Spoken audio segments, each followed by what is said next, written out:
प्रिय विद्यार्थियों, जैसा कि कल हम पढ़ रहे थे राष्ट्रपति का निर्वाचन, इलेक्शन ऑफ प्रेसिडेंट। तो देखिए, मैं दोबारा इसको थोड़ा रिपीट कर रहा हूँ। राष्ट्रपति के निर्वाचन की प्रणाली का जो उल्लेख है अनुच्छेद 54 और 55 में किया गया है। ध्यान रहे, अनुच्छेद 54 और 55 में निर्वाचन प्रणाली का उल्लेख किया गया है। अनुच्छेद 54 के अनुसार राष्ट्रपति का जो निर्वाचन है वो एक निर्वाचक मंडल के द्वारा किया जाएगा। ध्यान रहे, किसके द्वारा किया जाएगा? निर्वाचक मंडल के द्वारा किया जाएगा। ये निर्वाचक मंडल क्या है? निर्वाचक मंडल में राष्ट्रपति का जो निर्वाचन करने वाले लोग हैं, मतदाता जो हैं, वो कौन होंगे? वो देखिए, नंबर 1, संसद के दोनों सदनों के निर्वाचित सदस्य। जैसा मैंने आपको कल भी बताया पहले वीडियो में कि संसद के जो सदस्य हैं वो निर्वाचित भी होते हैं, मनोनीत भी होते हैं। तो संसद के दोनों सदनों, लोकसभा और राज्यसभा के निर्वाचित सदस्य, यहाँ पर देखिए मनोनीत सदस्य नहीं होंगे। मनोनीत सदस्य निर्वाचक मंडल में भाग नहीं लेते हैं, निर्वाचक मंडल में नहीं आते हैं, राष्ट्रपति के निर्वाचन में भाग नहीं लेंगे। केवल निर्वाचित सदस्य ही भाग लेंगे। नंबर 2 पर देखिए, राज्यों की विधानसभाओं के निर्वाचित सदस्य, जितने भी राज्य हैं और जिन केंद्र शासित प्रदेश जिनको राष्ट्रपति के निर्वाचन में भाग लेने की अनुमति है, यानी अर्ध राज्य का भी प्रावधान कर रखा है, जैसे कि दिल्ली और पुडुचेरी, तो वहाँ के जो निर्वाचित सदस्य हैं वो राष्ट्रपति के निर्वाचन में भाग लेंगे, केवल निर्वाचित सदस्य।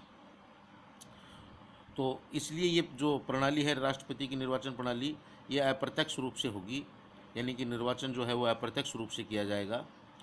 यहाँ पर ध्यान दें, क्योंकि अप्रत्यक्ष रूप से हम इसको इसलिए नहीं कह सकते कि डायरेक्ट जो जनता है, प्रत्यक्ष रूप से जो जनता है वो राष्ट्रपति को निर्वाचित नहीं कर रही है।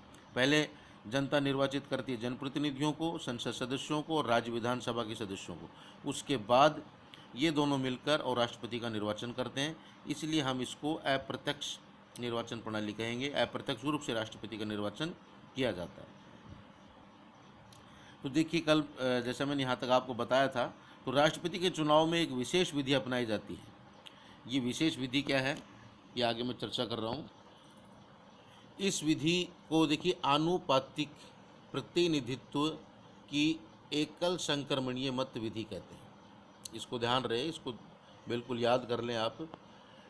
आनुपातिक प्रतिनिधित्व की एकल संक्रमणीय मत विधि कहते हैं। मतदान जो होता है वो गुप्त रूप से होता है, खुले में मतदान नहीं होता है राष्ट्रपति का, ये ध्यान रहे, गुप्त रूप से मतदान होता है। ये राष्ट्रपति पद के लिए जो विजयी उम्मीदवार होता है उसको एक न्यूनतम कोटा प्राप्त करना होता है। ये न्यूनतम कोटा क्या है? देखिए, जो कुल डाले गए वैध मत है, जितने भी मत डाले जाएंगे उनमें वैध मत, कुल डाले गए वैध मत के आधे से एक मत अधिक प्राप्त करना, यानी कि जितने मत डाले गए हैं उनसे आधे से एक मत अधिक प्राप्त करना न्यूनतम कोटा कहलाता है। इसको और डिटेल से आगे समझेंगे हम। देखिए, अभी मैं देखिए आपको इसके राष्ट्रपति के बारे में थोड़ी सामान्य बातें और बता रहा हूँ निर्वाचन से संबंधित। तो कार्यकाल जो है राष्ट्रपति का वो 5 वर्ष का होता है। जब राष्ट्रपति निर्वाचित जिस तारीख से होता है उसको लेकर आगे 5 वर्ष तक उसका कार्यकाल रहेगा। राष्ट्रपति जो त्यागपत्र देगा वो उपराष्ट्रपति को देगा, यह ध्यान रहे। त्यागपत्र किसे देगा? उपराष्ट्रपति को। राष्ट्रपति को हटाने की जो प्रक्रिया है उसको महाभियोग कहा जाता है। क्या कहा जाता है? महाभियोग। और ये प्रावधान जो है हटाने का वो अनुच्छेद 61 के अनुसार है। अनुच्छेद 61 के अनुसार महाभियोग के द्वारा राष्ट्रपति को हटाया जाता है। आरोप क्या लगाए जाएंगे राष्ट्रपति पर? देखिए, सामान्य आरोपों से राष्ट्रपति को नहीं हटाया जाता है। आरोप का भी एक मतलब कि एक शब्दावली है आरोप की भी।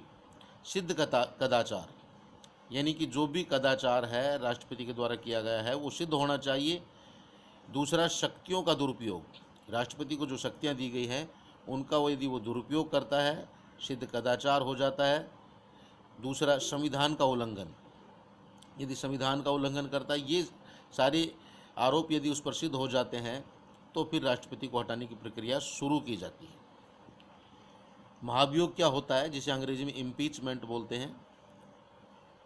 ये इम्पीचमेंट जो है या ये महाभियोग है, ये संसद के किसी भी सदन में लाया जा सकता है। ये ध्यान रहे, ये बहुत खास बात है।